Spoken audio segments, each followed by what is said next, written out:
Точность, как у ювелира, а иначе и дороги, и тротуары будут зигзагообразны и прослужат недолго.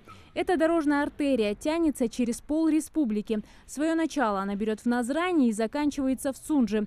Росавтодор реконструирует дорогу планово с 2013 года. В данное время я даю высотные отметки. Мы занимаемся благоустройством, то есть делаем тротуары. И, соответственно, устанавливаем бордюры. Вот чтобы бордюры ровно шли, я им даю отметки. Вот этим прибором, который называется нивелир.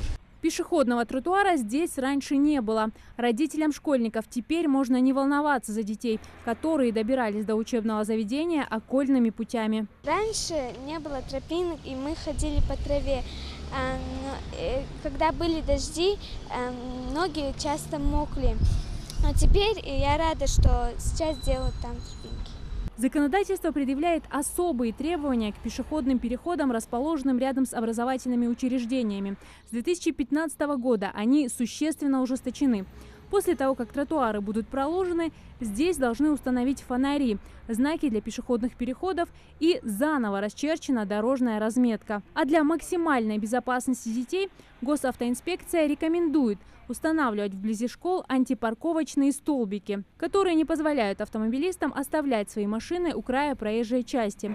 Благоустройство придорожных территорий завершится до начала учебного года. Общая площадь тротуаров в рамках реконструкции настоящей дороги у нас составляет порядка 12 тысяч квадратных метров. Тротуары мы устраиваем с двух сторон, и слева, и справа. Начало дороги у нас от железнодорожного переезда в селении Плиево. Завершается эта дорога, участок реконструируемый, на въезде в станицу Троицкая, где-то общая протяженность около 12 километров.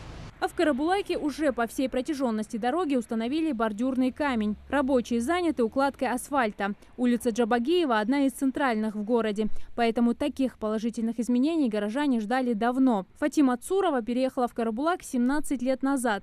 И за это время, по словам женщины, здесь произошли значительные изменения. Для полного счастья жителям Карабулака не хватает только бесперебойного водоснабжения. Очень много изменилось. Во-первых, построили, убрали эти двухэтажные старые дома, эти еще построенные буровиками, нефтяниками, НГДУ «Сунжанефть». Многоэтажные дома красивые. Благоустраиваются, я же говорю, тротуары прокладываются, расширяются трассы. По сравнению с тем, что было в 2000 году, после того, как мы переселились сюда. И вот за эти 16-17 лет очень много изменилось. И в лучшую сторону. Плановые работы по расширению автодорог и их благоустройству коснутся также Малгобекского района. Зарема Ивлоева, Хаваш Гойгов, Новости 24.